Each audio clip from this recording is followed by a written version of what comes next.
Painted, Painless Learning. એ હાલો કેમ છો dear student? એકદમ મજામાં. હોર્સ પંડિત તમારો વિજ્ઞાન શિક્ષક આપ સૌની યુટ્યુબ ચેનલની અંદર હાર્દિક સહાર્દિક દેખો કે આર બરાબર શું થશે બેટા? આર બરાબર 2f થશે. ઓકે સર, આર બરાબર 2f થાય એ મને ખબર છે અને એ વાત સાચી છે. એટલે આર બરાબર 2f ક્લિયર થઈ ગયું. આર શું છે તો કે વક્રતા ત્રિજ્યા. આર શું છે બેટા? તો કે વક્રતા ત્રિજ્યા. આર શું છે? વક્રતા ત્રિજ્યા. અને એફ શું છે તો કે કેન્દ્ર લંબાઈ. એફ શું છે બેટા? કેન્દ્ર લંબાઈ. ઓકે સર, ખૂબ સરસ ભણાવો છો, મજા આવે છે, ક્લિયર છે. નહીં કમેન્ટ કરતા નતર રિમૂવ થઈ જશું. ચાલો, તો આર એટલે વક્રતા ત્રિજ્યા થાય, એફ એટલે કેન્દ્ર લંબાઈ થાય, એ બરાબર છે. પણ સર આર બરાબર 2f કેમ થાય સમજાવો ને. તો સમજીએ. ચાલો, આર બરાબર 2f કેમ થાય તો એક એક્ઝામ્પલ આપું તમને. એક જ second. What is this happen યાર? એક જ સસ મોમેન્ટ. હા, કંઈક ગ્લિચ આવી ગયો લાગે છે મને કંઈક. ઓકે, શરૂ થઈ ગયું. વાહ, ભગવાનની દયા. કંઈક ગ્લિચ આવી ગયો છે કંઈક.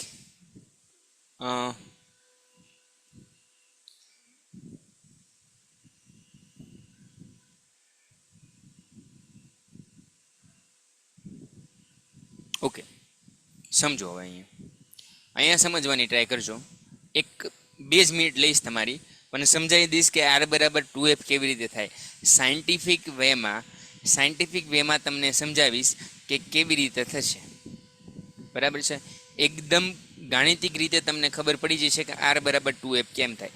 સમજીએ. ચાલો, આટલી વસ્તુ ક્લિયર છે કે સર એફ થી પી સુધીના અંતરને, કેપિટલ એફ થી પી સુધીના અંતર એટલે કે મુખ્ય કેન્દ્રથી ધ્રુવ સુધીના અંતરને કેન્દ્ર લંબાઈ એફ કહે છે. આ ક્લિયર છે? તો કે હા સર ક્લિયર છે. સી થી પી સુધીના અંતરને આર કહેવાય. તો કે ક્લિયર છે. તો કે જેટલું એફ થી પી નું અંતર થાય એટલું જ તે એફ થી સી નું અંતર થાય.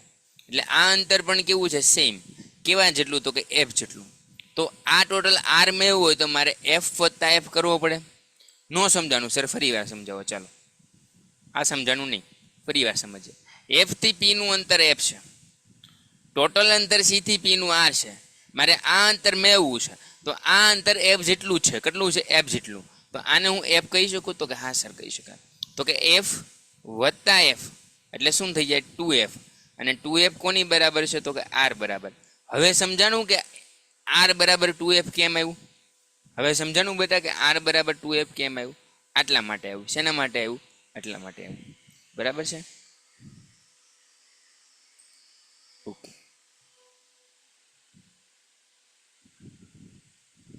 બંધ કરવા માટે કમેન્ટ સેક્શનની રાઈટ ક્લિક કરશો ને એમાં હાઇડ કમેન્ટ કરી નાખજો એટલે બંધ થઈ જશે. હો ને, બહુ ટેન્શન ન લેતા મારા વાલા. એટલે આર બરાબર 2f સમજાઈ ગયું. હવે તમને એક સૂત્ર સમજાવું કે જેમાં સાહેબ ખોટું બોલશે, ને તમારે સાહેબને જોડી નાખવાના છે કે સાહેબ તમે ખોટું કેમ બોલ્યા, સાહેબ તમે ખોટું કેમ બોલ્યા, એ તમારે કહેવાનું છે. બરાબર છે? ચાલો, જેને યાદ હશે એ કહેશે કે આ સાહેબ ખોટું કહે છે. બાકી જે ઘુઘાવશે મારી જેમ, બરાબર છે, એને ખબર નહીં પડે.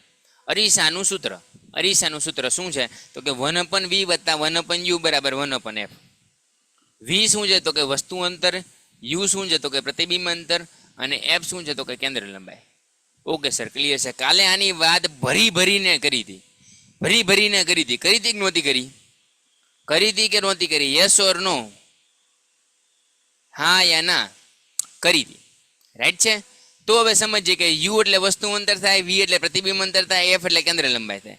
ઓકે, હવે સર તમે એવું કીધું હતું કે અંતર્ગો અરીસો હતો. તમે આવી સરસ મજાની કાલ્પનિક રેખાઈ દોરી હતી. અહીંયા તમે ધ્રુવ પી કહી દીધો હતો. આ બધી રેખાને ઋણ કીધું હતું તમે. ને આ બધી રેખાને શું કીધું હતું? ધન.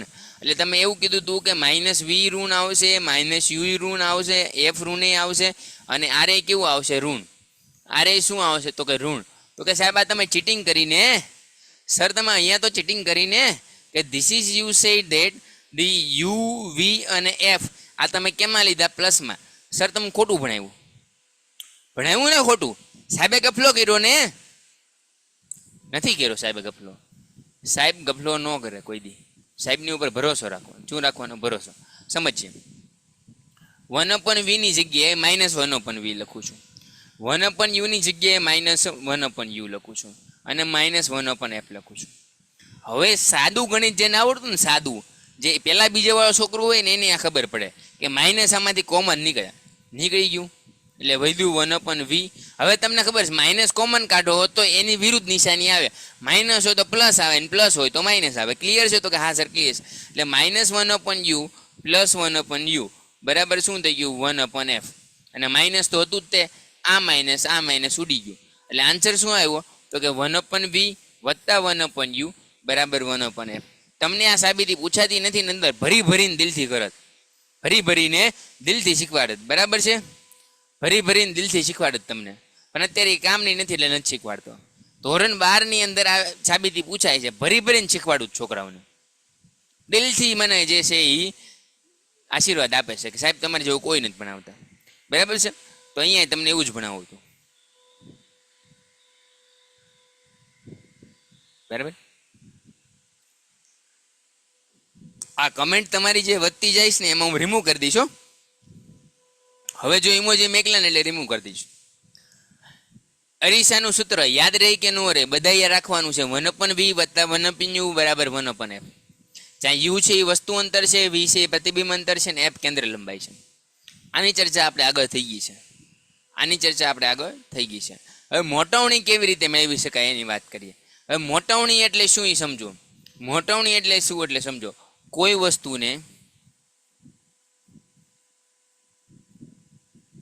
વસ્તુને કેટલું મોટું જોઈ શકાય, તેને મોટવણી કહે છે. કેટલું મેગ્નિફિકેશન, કેટલું ઝૂમ કરીને જોઈ શકાય. હાવ દેશી ભાષામાં કહું તો કોઈ વસ્તુને કેટલું ઝૂમ, એટલે અહીં તમે ઝૂમ કરો ને આમ આવી રીતે, બરાબર. કોઈ વસ્તુને કેટલું ઝૂમ કરીને જોઈ શકાય, કોઈ વસ્તુને કેટલું ઝૂમ કરીને જોઈ શકાય એને શું કહેવાય? બેટા? એને જ મોટવણી કહેવાય ને. ક્લિયર છે મારા દીકરાઓ? ક્લિયર છે મારા વાલા? Okay sir, clear. बड़ी बातचीत इंडस्ट्री के लोगों से.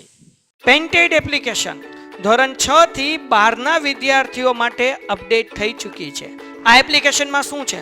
બધા જ વિષયના વિડીયોઝ છે, ગુજરાતની બેસ્ટ ફેકલ્ટી દ્વારા લાઈવ લેક્ચર્સ છે, આઈએમપી પ્રશ્ન છે, ટેસ્ટ સિરીઝ છે અને ગુજરાતના તમામ વિદ્યાર્થીઓ સાથે તમે તમારી કમ્પેરિઝન કરી શકો છો. ગેમિફિકેશન છે અને બીજું ઘણું બધું. તો તમે એપ્લિકેશન ડાઉનલોડ ન કરી હોય તો ડિસ્ક્રિપ્શનમાં લિંક આપી છે, હમણાં જ પ્લે સ્ટોર ઉપર જાઓ અને એપ્લિકેશન ડાઉનલોડ કરો. ઘરે બેઠીને સરસ મજાનું ગુજરાતની જોરદાર ફેકલ્ટી સાથે ભણો, સારા માર્ક્સે પાસ થાઓ. હર્ષ સર ફરીવાર સમજાવો મારા વાલા. પહેલા તારું નામ જે છે બદલી નાખ, નહીતર હું તને રિમૂવ કરી દઉં મારા વાલા. બરાબર છે? રિપીટ કેવી રીતે કરું? કેમ કે જે ભણાવવાનું શરૂ જ નથી કર્યું. સમજો, અરીસાની મોટવણી એટલે શું? હું તમને એક એક્ઝામ્પલ આપું. ધારો કે આ મારું એ અને બી છે, આ વસ્તુ એ અને બી છે, એની ઊંચાઈ h છે. એનું પ્રતિબિંબ કેટલું મોટું મળશે? h plus delta h. એટલે કેટલું મોટું મળશે એને મોટવણી કહેવાય. એને શું કહેવાય? મોટવણી. નો સમજાણું હોય તો મૂંઝાવમાં. ફરી વાર સમજાવું છું, ડીપમાં સમજીએ, લીટી સમજીએ. બરાબર છે? હું તમને 4 અલગ અલગ રીતે શીખવાડીશ. તમને જે રીત સારી લાગે એ તમારે એડપ્ટ કરી લેવાની છે. શું કીધું તો કે ગોલીય અરીસા વડે મળતી મોટવણી એ વસ્તુનું પ્રતિબિંબ વસ્તુના કદ સાપેક્ષે કેટલું ઘણું વિવર્ધિત છે તેનો સંબંધ આપે છે. એટલે શું કહે છે તો કે ગોલીય અરીસા વડે મોટવણી એ વસ્તુનું પ્રતિબિંબ વસ્તુના કદની સાપેક્ષે કેટલું વિવર્ધિત એટલે કેટલું મોટું છે, કેટલું એને ઝૂમ કરી શકીએ છે એ આની બતાડે છે. શું બતાડે છે? એટલું ઝૂમ કરીને બતાડે છે. બરાબર છે? પ્રતિબિંબની ઊંચાઈ અને વસ્તુની ઊંચાઈના ગુણોત્તર મોટવણી કહે છે. પ્રતિબિંબની ઊંચાઈ વત્તા વસ્તુની ઊંચાઈ એને મોટવણી કહે. હવે ઘણાને એ ન ખબર હોય કે પ્રતિબિંબની ઊંચાઈને શું કહેવાય, વસ્તુની ઊંચાઈને શું કહેવાય. તો એક વસ્તુ યાદ રાખો કે વસ્તુની ઊંચાઈને h વડે દર્શાવવામાં આવે. શેના વડે? h વડે. અને પ્રતિબિંબની ઊંચાઈ છે કેની ઊંચાઈ? પ્રતિબિંબની ઊંચાઈ છે. એને આપણે એચ ડેશ વડે દર્શાવશું. શેના વડે? એચ ડેશ વડે. એટલે કીધો કોનો ગુણોત્તર લેવાનો? કીધો કોનો ગુણોત્તર લેવાનો? તો કે પ્રતિબિંબ ઊંચાઈ અને વસ્તુની ઊંચાઈ. એટલે પ્રતિબિંબની ઊંચાઈ એચ ડેશ છે, તો પહેલા એચ ડેશ લખવાનું અને પછી એચ લખવાનું. આ બંનેનો જે તમે ગુણોત્તર લ્યો, આ બંનેનો જે ગુણોત્તર લ્યો એનાથી તમને શું મળે? એક કોડ પેજ પર સર આકૃતિ દોરી ભણાવો તો તરત જ સમજાઈ જાય. આ તો ઈ તો કરું છું, ઈ તો સમજાવું છું ને. ઈ તો કહું છું મારા વાલા. આકૃતિ દોરીને સમજાવ્યું, પછી તમને આ વસ્તુ સમજાવી, તો સમજાઈ ગયું ને. હજી ન સમજાય તો ફરી વાર સમજાવીશું ને. ઓકે, ડન છે. મોટવણી જે છે એને એમ વડે દર્શાવવામાં આવે. શેના વડે? એમ વડે. તો મોટવણી એમ બરાબર પ્રતિબિંબની ઊંચાઈના છેદમાં વસ્તુની ઊંચાઈ. એને બીજી રીતે લખવું હોય તો પ્રતિબિંબ અંતરના છેદમાં વસ્તુ અંતર. એ બંનેનો ગુણોત્તર લ્યો એટલે તમને શું મળે? મોટવણી. સામાન્ય રીતે મુખ્ય અક્ષની ઉપર રાખવામાં આવતું હોવાથી ઊંચાઈ એચ ઉપર તરફ આવે અને એ ધન લેવામાં આવે, અને જ્યારે પ્રતિબિંબ જે છે એ નીચે તરફ હોય એટલે કેવું? ઋણ લેવામાં આવે. કેવું લેવામાં આવે છે? ઋણ. ન સમજાય તો ઘડીક શાંતિ રાખજો, સમજાવીશ. બરાબર છે? કોણ મંડાણો છે? કમેન્ટ બંધ કરો, કમેન્ટ બંધ કરો. કરું બાપા, કરું હો ને મારા વાલા. રાઈ સત્યાગ્રામ બરાબર છે.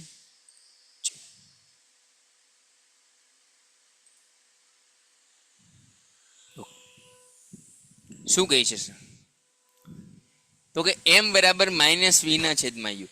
એમ બરાબર માઇનસ વી ના છેદમાં યુ થયું. શું કહેવા માંગે છે સમજો. મોટવણીના મૂલ્ય ઋણ પ્રતિબિંબ એ વાસ્તવિક સૂચવે છે, અને ધન ચિહ્ન છે એ પ્રતિબિંબ આભાસી સૂચવે છે. હવે આભાસી ક્યાં જોવા મળે?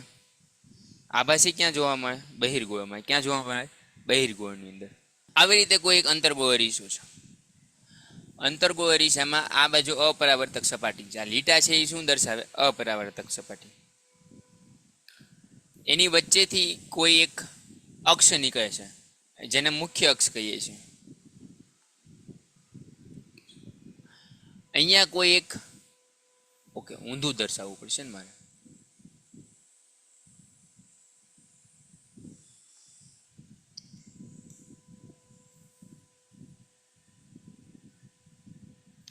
અહીંયા કોઈ એક પ્રતિબિંબ છે જેનું નામ છે એ, બી અને એચ ઊંચાઈ ધરાવે છે. કેટલી ઊંચાઈ ધરાવે? એચ ઊંચાઈ ધરાવે છે. હવે અહીંથી પ્રકાશના કિરણો નીકળે છે. અને અહીંયા પહોંચે છે. અહીંયા તમારું બિંદુ એફ છે, અહીંયા બિંદુ સી છે, અને સી થી દૂર છે. તો પ્રકાશનું કિરણ ક્યાંથી પસાર થશે? તો કે એફ ઉપરથી. ઓકે સર, એફ ઉપરથી પસાર થઈ ગયું. બીજું એક કિરણ લઈએ જેને ડાયરેક્ટ એફ ઉપરથી જ પસાર કરીએ. ક્યાંથી પસાર કરીએ? એફ ઉપરથી. સમજો, શાંતિથી સમજવાનું છે. ક્યાંથી કિરણ હું યુ ઈ કાંઈ ખબર નથી પડવાની, પણ આ સમજો શું કહેવા માંગુ છું. હવે અહીંયા જે પોઈન્ટ ભેગો થયો ત્યાં તમારું પ્રતિબિંબ મળશે. અહીંયા જે પોઈન્ટ ભેગો થયો પ્રતિબિંબ મળશે. તો વસ્તુ ક્યાં હતી? ઉપર. પ્રતિબિંબ ક્યાં મળ્યું? નીચે. વસ્તુ ક્યાં હતી? ઉપર. પ્રતિબિંબ ક્યાં મળ્યું? નીચે. તો આને હું આવી રીતે કહી શકું બી ડેશ એ ડેશ. હા સર કહી શકાય. અને એની ઊંચાઈને એચ ડેશ કહી શકું? તો કે હા. તો એ અને બી શું છે? તો કે આપણી વસ્તુ છે. એ અને બી શું છે? વસ્તુ છે. એ ડેશ અને બી ડેશ શું છે? તો કે પ્રતિબિંબ છે. પ્રતિબિંબ. અને આપણને એવું કીધું કે પ્રતિબિંબ જે છે એ હંમેશા નીચેની બાજુ હશે. એટલે કોઈને આવી રીતે અક્ષ ખબર હોય ને તો એને ખબર હોય કે આને એક્સ એક્સિસ કહેવાય, આને વાય એક્સિસ કહેવાય. આ બાજુ બધા પ્લસ પ્લસ આવે, આ બાજુ જે છે એ માઇનસ પ્લસ આવે, આ બાજુ માઇનસ માઇનસ આવે, અને આ બાજુ પ્લસ માઇનસ આવે. આટલી સામાન્ય બુદ્ધિ હશે.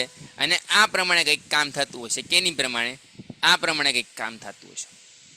ઓકે સર, ક્લિયર છે. આટલું તો ભેગું બધાને થઈ જતું હશે. બરાબર છે? આટલું તો બધાને થઈ જતું હશે કામ. ઓકે સર, ક્લિયર છે. ડન છે મારા વાલા? ડન છે? ઓકે. આ બાજુ ધન એટલે આને પ્રથમ ચરણ કહેવાય. શું કહેવાય? પ્રથમ ચરણ. આવું તમે 9મા ની અંદર ભણતા હશો. આવું તમે ભણતા હશો, આવું તમારે પહેલા બીજા ચેપ્ટરમાં આવે. આ તમારે દ્વિતીય ચરણ. અને નો આવતું હોય તો ભણી લ્યો ભાઈ, કેમ કે હર્ષર છે એ એકલું એને વિજ્ઞાન આવડે એવું નથી, બરાબર છે. 9મા ધોરણની અંદર આવું ભણી ગયા તમે, એકલું વિજ્ઞાન આવડે એવું નથી, ગણિત પણ ટકાટક રન છે. આ ત્રીજું ચરણ છે. આ કેવું છે? ત્રીજું ચરણ. અને આ છે ચતુર્થ ચરણ. કેવું છે? ચતુર્થ ચરણ. ઓકે સર, ક્લિયર છે.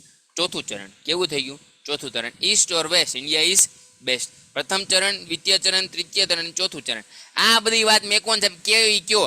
અહીંયા છે, અહીંયા તમારો 0 છે, આ બાજુ કેવું હશે? માઇનસ હશે ને મારા વાલા. આ બાજુ નીચેની બાજુ જોવું, નીચેની બાજુ પ્રતિબિંબ કેવું હશે? તો કે માઇનસ હશે. નીચે માઇનસ વાય આવે કે ન આવે? આવે સાહેબ. ઉપર પ્લસ વાય આવે તો કે આવે. તો અહીં 0 થી 5 હોય તો 5 સેન્ટીમીટર થઈ ગયું. નીચે કેટલું થશે? -5. આવું કયો ને મારા વાલા.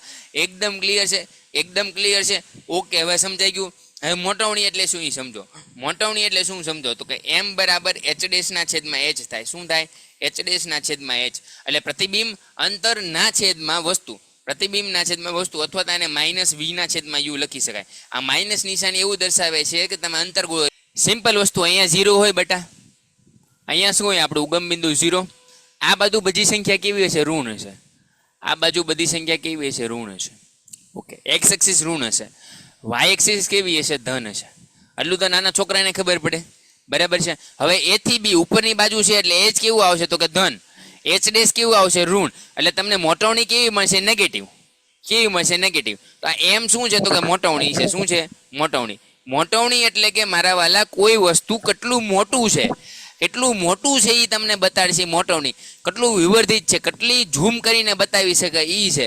હવે આનાથી વધારે શબ્દ મારી પાસે સમજાય એને વંદન, ન સમજાય એને ખૂબ ખૂબ અભિનંદન. બરાબર છે? Okay sir.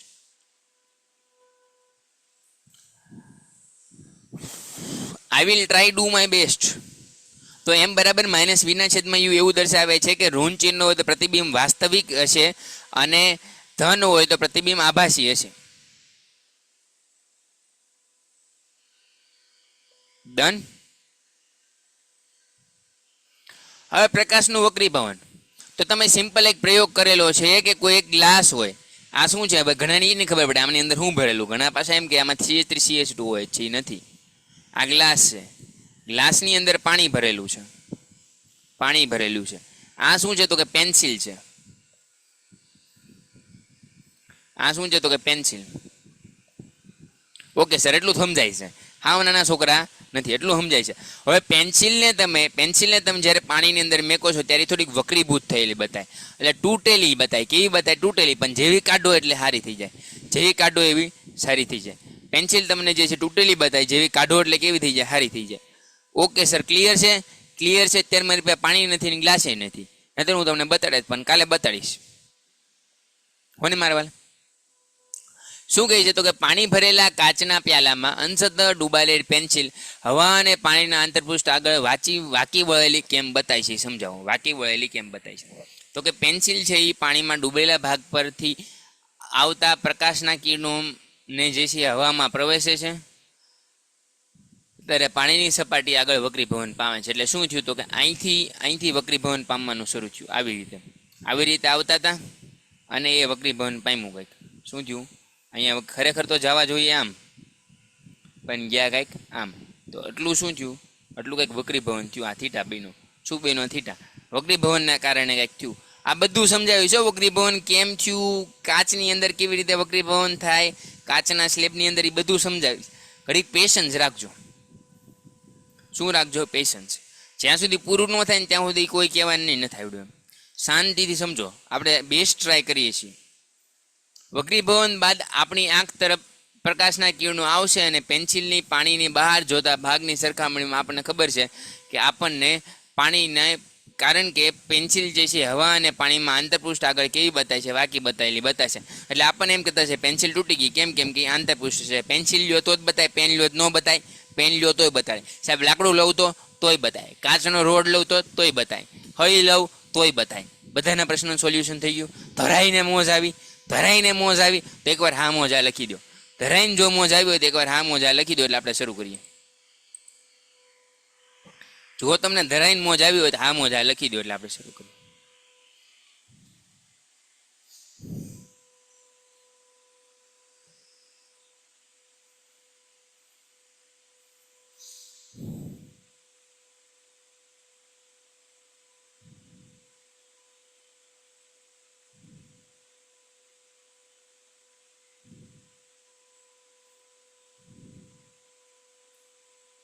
જી હા, હર્ષર है तो क्या गम है. ડન છે.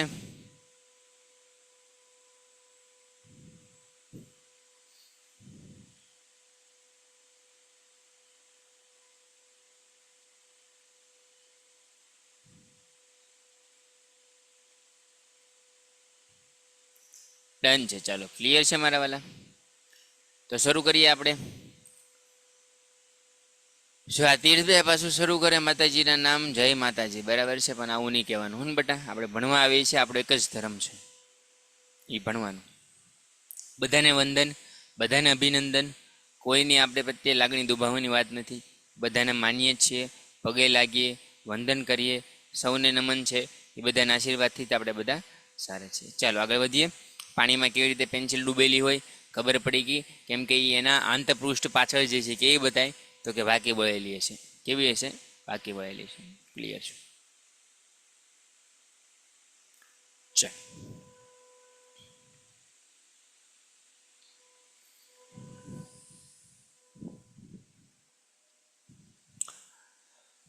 ઓકે, હવે નવો ટોપિક શરૂ થાય છે.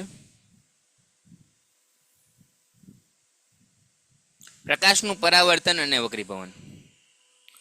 પ્રકાશનું પરાવર્તન અને વક્રીભવન એ સમજતા પહેલા અગત્યની નોંધ વાંચી લો. એ સમજતા પહેલા અગત્યની નોંધ વાંચી લો કે અગત્યની નોંધ શું છે. તો કે અગત્યની નોંધ કંઈક આવી છે કે અક્ષરોની ઉપર કાચનો સ્લેબ રાખીને જોતા અક્ષરો જે છે એ ઉપરની તરફ ખસેલા બતાય છે. તો કે હા સર, બતાય છે. પાણી ભરેલા કાચના પાલામાં સિક્કો તમે રાખો તો સિક્કો તમને થોડોક ઉપરની તરફ બતાય છે. હા સર, બતાય છે. જેને ન બતાતો હોય એને સિક્કો રાખી અને પાણીમાં જોઈ લેવો, બતાય. મેં જોયો હતો એટલે મને બતાનો હતો. પાણી ભરેલા કાચના પાલામાં લીંબુ નાખી અને બાજુએથી જોતા મૂળ કદ કરતા મોટું બતાય છે. તો કે હા, લીંબુ નાખી એટલે લીંબુનું પાણી નથી બનાવવાનું. લીંબુ એટલે કે આવી રીતે એક કાચનો ગ્લાસ હોય, એની અંદર સરસ મજાનું લીંબુ નાખવાનું. આવી રીતે પાણી હોય તો બહારથી તમે જોવો તો એ તમને મોટું બતાય. કેવું બતાય? મોટું બતાય. આ બસ ખાલી એક્ઝામ્પલ છે. એટલું મોટું ન બતાય, પણ આ જસ્ટ ખાલી એક્ઝામ્પલ તરીકે કહું છું. ઉપરાંત અલગ અલગ માધ્યમોની જોડ માટે આ અસરનું પ્રમાણ અલગ અલગ હોય છે. હવા અને પાણીની જોડમાં હવા કરતાં કેરોસીન કે પેટ્રોલ ટર્પેન્ટાઇનની જોડ. હવે ટર્પેન્ટાઇન એટલે શું? તો કે એ ટર્પેન્ટાઇનનો યુઝ કલરની અંદર થાય. ક્યાં થાય? કલરની અંદર. કલર કામની અંદર ટર્પેન્ટાઇનનો યુઝ થાય. ઘણા એવા પ્રશ્ન થતો હશે. ટર્પેન્ટાઇન એટલે શું? તો કે કલરની અંદર યુઝ થાય. કલરને પાતળું કરવાનું કાર્ય કરે. ડન છે મારા કલેજાઓ?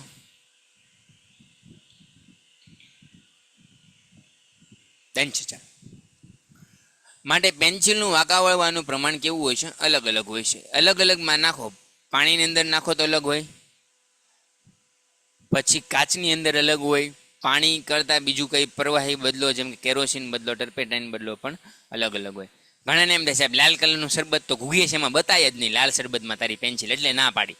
ઘણાને એમ થાય સાહેબ બીજું કંઈ નાખવું તો એલા પણ બતાય હોય, ક્રૂડ નાખ તો ન બતાય કાલા કલરનું. સમજાણું મારા વાલા? એટલે થોડીક બુદ્ધિ વાપરવાની. આ બધા એક્ઝામ્પલ કેવા છે કે જે તમને બતાય. હવે કેરોસીન ઘણા એમ થાય કે સાહેબ વાદળી કલરનું. વાદળી ન હોય, સફેદ જ હોય. પ્યોર ફોર્મમાં ઓક્સિજન સફેદ જ હોય. ક્યારેક વિમાનમાં જઈને જોઈ લેવાનું કેવા કલરનું હોય, સફેદ હોય.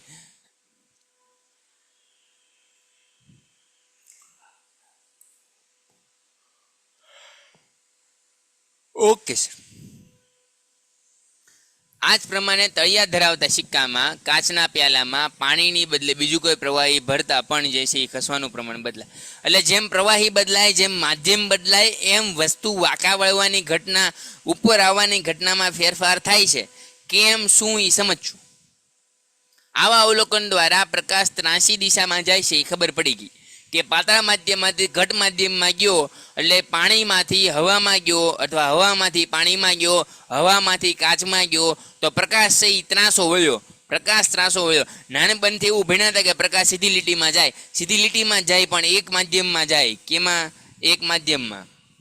એક માધ્યમમાં પ્રકાશનું કિરણ સીધી લીટીમાં જ ગતિ કરે. પણ જો બીજું માધ્યમ આપો તો પ્રકાશ થોડુંક જે છે એ વાંકું વળે. શું વળે? વાંકું વળે. તો આ વાંકું વળવાની જે ઘટના છે, જે ત્રાસી ઘટના છે મારા વાલા, કેવી છે? ત્રાસી ઘટના છે. એ શું દર્શાવે છે? તો કે એક માધ્યમમાંથી બીજા માધ્યમમાં જ્યારે પ્રકાશનું કિરણ જાય, થોડું કેવું થાય છે? ત્રાસું. તો શું કીધું કે એક પારદર્શક માધ્યમમાંથી બીજા પારદર્શક માધ્યમમાં ગતિ કરતા જ્યારે બીજા માધ્યમમાં પ્રકાશના કિરણો દિશા બદલાય છે, આ બદલાવને જે છે એ આપણે આગળ જોઈ શકીએ છીએ. આ બદલાવને આપણે આગળ જોશું. આટલું ક્લિયર છે મારા વાલા? આટલું ક્લિયર છે? આ ખાલી અગત્યની નોંધ હતી. This is not IMP, but એનું એસન્સ આઈએમપી છે કે એક માધ્યમમાંથી બીજા માધ્યમમાં જાય છે તો પ્રકાશના કિરણમાં કંઈક ફેરફાર આવ્યો. શું આવ્યો, કેવી રીતે આવ્યો, એ આપણે 22માં ક્વેશ્ચનમાં કરશું. આપણે લેક્ચર પૂરો કરી દઈશું. શું કહે છે તો કે જ્યારે પ્રકાશનું કિરણ ત્રાસુ કિરણ એક પારદર્શક માધ્યમમાંથી બીજા પારદર્શક માધ્યમમાં પ્રવેશે ત્યારે બે માધ્યમને છૂટી પાડતી સપાટી આગળ કિરણ છે પ્રસરણની દિશા બદલાય છે. આ ઘટનાને પ્રકાશનું વક્રીભવન કહે છે. સાહેબ કાંઈ સમજાણું નહીં. શું કીધું તો કે પ્રકાશનું એક કિરણ આવી રીતે આવે છે. પ્રકાશનું એક કિરણ આવે છે આ એક માધ્યમમાંથી બીજા માધ્યમમાં એને છૂટી પાડતી સપાટી, એટલે આ સપાટી છે, એટલે આ શું થયું, આ એની સપાટી છે, આ એને દોરેલ લંબ છે. શું છે? લંબ છે. ત્યાંથી ત્રાસુ વળવાની ઘટના છે. એને શું કહેવાય? વક્રીભવન. બે માધ્યમને છૂટી પાડતી સપાટી પાસે જે ત્રાસુ વળવાની ઘટના છે એને શું કહેવાય? વક્રીભવન. હજી એકવાર સમજાવી દો. જ્યારે પ્રકાશનું ત્રાસુ કિરણ એક પારદર્શક માધ્યમમાંથી બીજા એટલે એક પારદર્શક માધ્યમમાંથી બીજા પારદર્શક માધ્યમમાં જાય છે ત્યારે એના છૂટી પાડતી જે સપાટી છે જે એને ફરી વાર દોરીએ. ચાલો, આવી રીતે લંબ છે, અહીંથી પ્રકાશ આપાત થાય છે અને છૂટી પાડતી સપાટી પાછળ જે આ વાંકું વળવાની જે ઘટના છે, ખરેખર તો આવું જવું જોઈએ ને, સીધું ખરેખર તો આવું જવું જોઈએ, પણ આવી રીતે વાંકું વળી એ વાંકું વળવાની ઘટનાને વક્રીભવન કહેવાય. જ્યારે પ્રકાશનું ત્રાસુ કિરણ એક પારદર્શક માધ્યમમાંથી બીજા પારદર્શક માધ્યમમાં ગતિ કરે છે ત્યારે બે માધ્યમને છૂટી પાડતી સપાટી આગળ વાંકું વળે છે. શું વળે છે? વાંકું વળે છે. આ પ્રકાશના વાંકા વળવાની ઘટનાને વક્રીભવન કહે. મેં જે વ્યાખ્યા બોલી ને આ બોલી, આ વ્યાખ્યા મને આવડી એટલે મારા માટે આઈએમપી. તમને જે યાદ રહી તમારે યાદ રાખી લેવાની. યાદ રાખી લેવાની. કલ્પભાઈને પણ બહુ રેકોર્ડ કરવાનો શોખ છે. નથી કરવો મારા વાલામાં, રેકોર્ડિંગ મોકલી દઈશું ને. મને જે આ યાદ રહી એટલે મેં આ લખી. તમને જે મોજ આવે એ તમારી માટે આઈએમપી. ત્રણે સમજાવી તો દઉં છું. એક પારદર્શક શું કીધું તો કે એક માધ્યમ છે, એમાંથી એક જગ્યાએથી આવ્યું બીજી જગ્યાએ ગયું હતી, વાંકું વળવાની ઘટના છે એને શું કહેવાય તો કે વક્રીભવન. ત્રીજી ડેફિનેશન એવું કહે છે કે એક પારદર્શક માધ્યમમાંથી બીજા પારદર્શક માધ્યમમાં પ્રવેશતા પ્રકાશને ત્રાસા કિરણની ઝડપ બદલાય છે. તો કે હા સર, ઝડપમાં ફેરફાર થાય છે. તો પરિણામે બે માધ્યમને છૂટી પાડતી સપાટી આગળ પ્રકાશના પ્રસરણની દિશા શું થાય છે? બદલાય છે. આ ઘટનાને પ્રકાશનું વક્રીભવન કહેવાય. સપોઝ કે પહેલાં જે છે એ કંઈક સ્પીડ અલગ હતી, જ્યારે ચાલો સમજીએ સરખી રીતે. અહીંયા કોઈ એક માધ્યમ છે, કાચનું માધ્યમ છે. ખરેખર આ ઘણીવાર દોરું છું, એનો મતલબ એ છે કે આની પછી કાચ આવવાનો છે, એટલા માટે એકને એક વસ્તુ દોરું છું. આ કોઈ એક પ્રકાશનું માધ્યમ છે, એમાં કંઈક એની સ્પીડ હશે. અહીંયા કંઈક આવ્યું તો એની સ્પીડમાં કંઈક ફેરફાર થયો. એની સ્પીડમાં ક્યાંથી ફેરફાર થયો તો કે લંબથી. ક્યાંથી ફેરફાર થયો તો કે લંબથી. અહીંયા લંબથી ફેરફાર થયો. આ લંબ છે તો લંબથી ફેરફાર થયો. એ લંબ સાથે દિશા બદલાવાની ઘટનાને શું કહેવાય? પ્રકાશનું વક્રીભવન. ત્રણમાંથી તમને જે યાદ રહે એ લખવાની છે. ઘણા એમ કે ન સમજાણું તમે સમજવાનું ન હોય, એમાં યાદ રાખવાનું. સમજવાની ક્રિયા પૂરી થઈ ગઈ. તમને કીધું પ્રકાશનું એક માધ્યમમાંથી બીજા માધ્યમમાં કોઈ આવે તો કાં એના જે છે એ છૂટી પાડતી સપાટી પાસે વક્રીભવન પામે, કાં એના વેગમાં ફેરફાર થાય, કાં એ પ્રકાશનું વાંકો વળવાની ઘટનાને વક્રીભવન કહેવાય. 3 શબ્દ આઈએમપી હતા, એ મેં તમને કહી દીધા. અત્યાર સુધી જે ભણાવી ક્લિયર હોય તો એકવાર હામો જ લખી દો એટલે આપણે આગળ વધીએ. ડન છે મારા વાલાઓ? ક્લિયર છે? એટલે બોલો.